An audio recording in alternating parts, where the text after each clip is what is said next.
we're members of a community called L'Arche Daybreak, and we've been in Richmond Hill for over 50 years.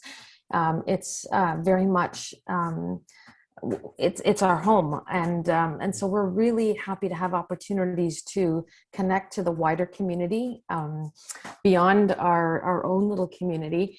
And many of you probably pass us on highway or on Yonge Street.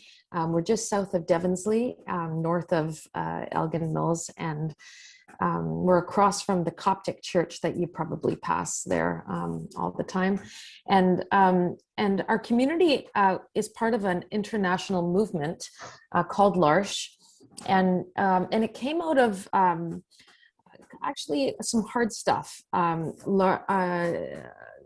Ontario and the rest of Canada have a history of I think the world has a history of not knowing what to do with people that we don't understand, or that maybe we fear, just because of not understanding why people come into the world the way they do. And we've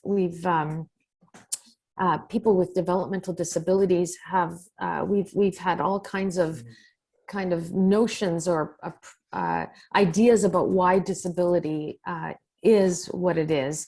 And we've had religious ideas, we've had kind of prejudices that have developed historically. And when we don't understand something, what we have done with people is we institutionalize them. And we've done that with all kinds of populations in our society. And residential schools are an example of that. But we as a province built several of these massive institutions around the province. Basically, when people were born into the world with a disability, and it came from a good place, I think it came from wanting to do something good. But what happened is families were told that they weren't able to care for their child who was labeled with a disability. And so they were strongly encouraged to move their child into these big, huge institutions where thousands of people were, I guess, to put it, not housed, but housed in these really kind of almost warehouses, where people were susceptible to abuse, to lack of privacy, and so it was actually a tragic part of our history in Ontario.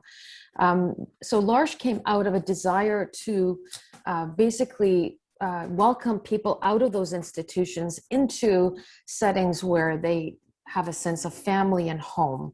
And so L'Arche Daybreak in Richmond Hill was, we were donated a piece of land by a group of women called Our Ladies Missionaries. They own this property, this real prime real estate on Yonge Street that just included this barn and one other building, which is this group of people standing in front of this building, which was the novitiate, the place where these nuns were had their formation and where they lived. And they donated it to us for $1. And it became basically the home of many people who were welcomed out of institutions, and people were given meaningful work. We had a farm in this barn situated on Yonge Street. There was no other development around us, as you know. For many of you who lived in Richmond Hill many years ago, you would remember that Yonge Street was very sparse at that time, especially north of Elgin Mills. And we delivered our eggs to people in Richmond Hill. We had a bakery and we sold bread to people in Richmond Hill. So we have a rich history in the city. Today we have 8 homes, and as you can see, they're not all on our property. So there are 2 homes on the property, but the rest of them are integrated into Richmond Hill neighborhoods. And so we have 8 homes in total, and we have a number of work programs that currently, unfortunately, are not able to function because of COVID. So that's been a real challenging piece. So Darryl is one of our many who we call core members, and the core members are, as the label indicates, are at the core of our community. And living with our core members in our homes.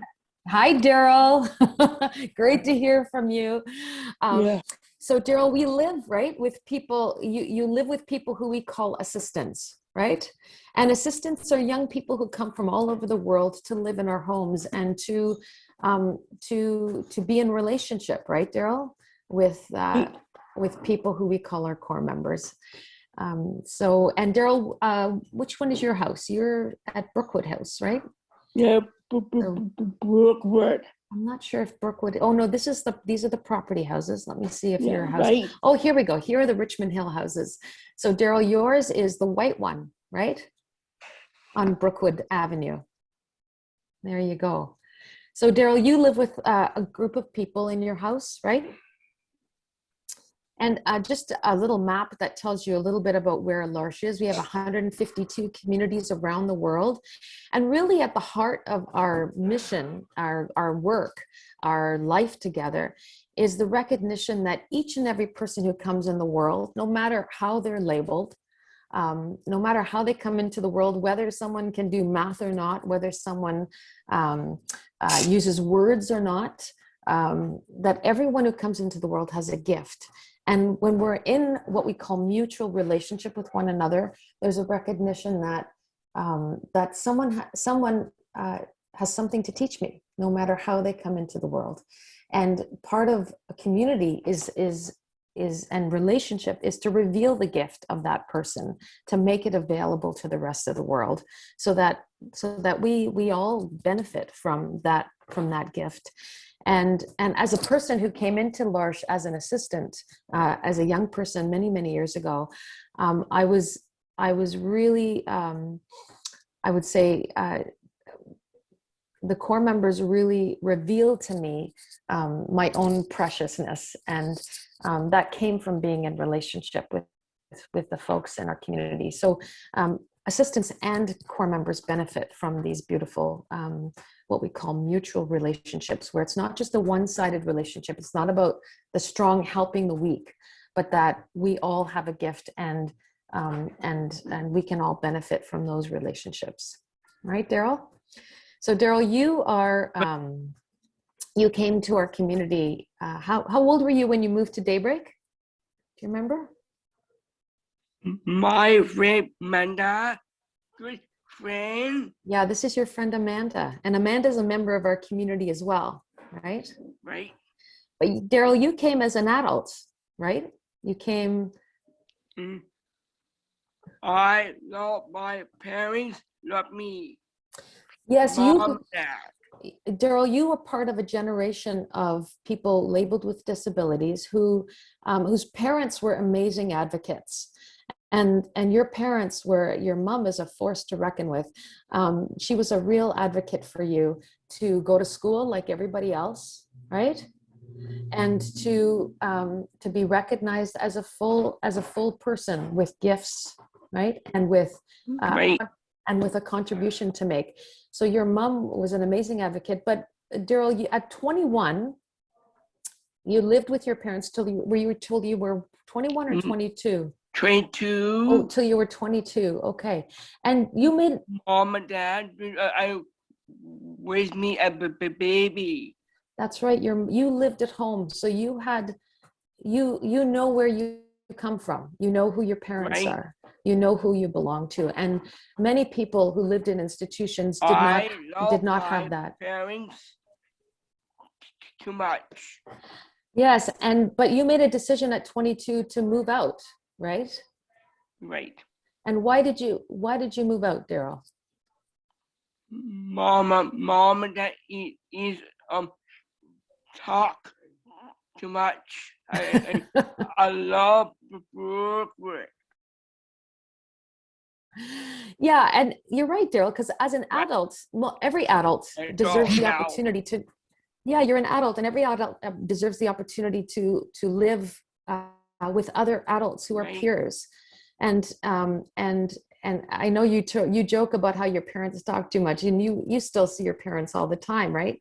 But um, but you also wanted to live your own life and to develop your own My sense. mom is my mother Gloria, my mom. That's your mom, Gloria. That's right. So So my Daryl, dad is my barber, cut my hair. that's right. Your dad cuts your hair. And your dad, where's your dad from again? Do you remember where your dad is from? Oh, I think he, Daryl, where was your dad born? I work routine.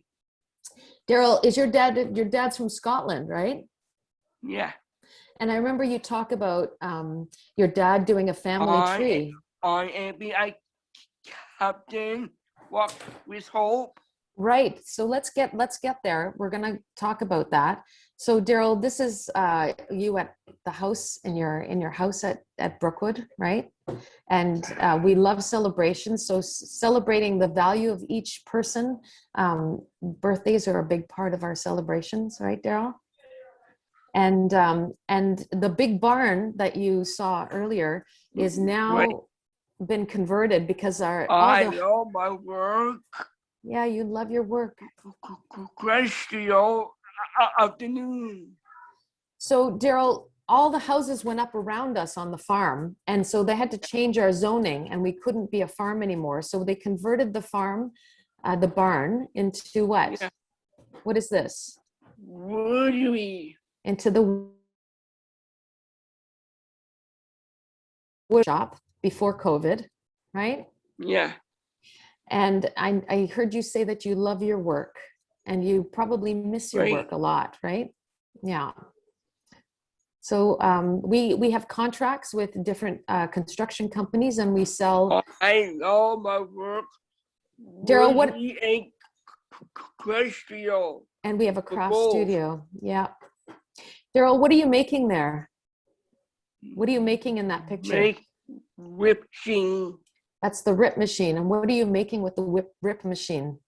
Layer sticks. You're making surveyor sticks that we sell to different construction companies. And you make 2x2s. Yeah, you're cutting 2x2s. That's right. You're also a performer, right? We'd had a big gala celebration. Yeah. For the anniversary for L'Arche Daybreak. We celebrated our 50th anniversary at the Center for the Performing Arts in Richmond Hill. Right. And Daryl, you're a big fan of who? Right. Who are you a big fan of? If you were walking down the street, how would somebody know that you're a Toronto? Took scarf in my winter jacket. That's right. So you clearly have identified your alliances with the Toronto Maple Leafs, eh? You're a big fan. And you're also a big fan of who? Don Cherry fan. You're a big Don Cherry fan. So this is Halloween a few years ago where you dressed up as Don Cherry. My friend. Pretty awesome. Mary welcomed me and talked. That's right. That's Mary. So the Walk with Hope, do you remember what day the Walk with Hope is on, Daryl? Walk with Hope. Do you remember the date? What date is that? May 8th. May 8th. So that's coming up. And our Walk with Hope is our big fundraiser that we have every year. Right. And it's going to be different this year, isn't it, Daryl? Because we have to do it virtually, right? We're not walking as a big group like we do every year. Do you have your hat with you? Do you have your Walk with Hope hat? I got new one. Do you have the Walk with Hope? What color is it this year? What's color is the hat this year? Do you have it with you? Purple. Do you want to put it on? Do you have it with you? I didn't see my hat. Can we show you? Can you show us your hat on the screen? You want to put it on your head? Oh, there it is. Awesome. So we have a purple hat this year, and we're inviting people to be part of. Dave Barrows has been a big supporter of our community, and Daryl, you and Dave go back a long ways. I know the mayor not time. You know the mayor for a long time, exactly. So the walk is on the 8th. We're doing it virtually. I am a co-member council.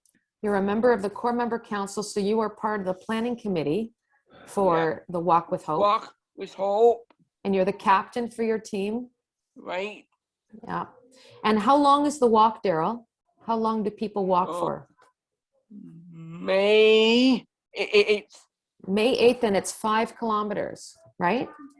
Right. Yeah. So May 8th, Walk with Hope. My friend Darlene and me are the host. Okay, so you and Darlene are going to be the host. That's pretty cool. You would be a great host, Darryl. Right. So that's a little bit about our walk. I don't know if, Caroline, you want to add anything? Or if anybody has questions they want to ask? Just that it's virtual, and I can put the link in the chat room.